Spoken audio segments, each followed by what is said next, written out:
السلام عليكم، رمضان كريم، كل سنة وانتم طيبين. رمضان مش مجرد صيام، ده شهر كله روحانيات وعادات وحاجات جميلة جدا.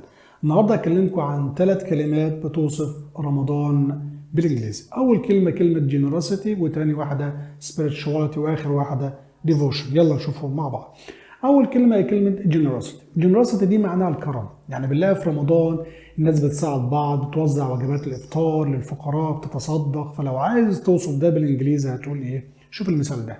Ramadan is a month of generosity where people share food and help the less fortunate. يعني رمضان شهر الكرم، الناس بتساعد وبتشارك الأكل مع المحتاجين. تاني كلمة النهاردة كلمة spirituality. spirituality دي معناها الروحانية.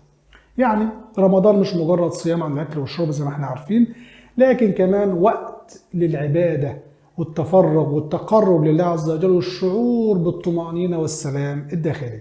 ممكن نقول during Ramadan people focus on spirituality by praying, reading the Quran and reflecting on their lives. يعني في رمضان الناس بتركز على الروحانية بالصيام وقراءة القرآن وكذلك التأمل في حياتهم. آخر كلمة هي كلمة devotion، ودي معناها الإخلاص والتفرغ للعبادة. يعني في رمضان بنلاقي الناس بتكثف العبادة بتاعتها، بتحاول تكون أقرب لله عز وجل. هنقول Ramadan teaches devotion as people dedicate more time to worship and good deeds. يعني رمضان بيعلمنا الإخلاص لأن الناس بتخصص وقت أكتر للعبادة والأعمال الصالحة.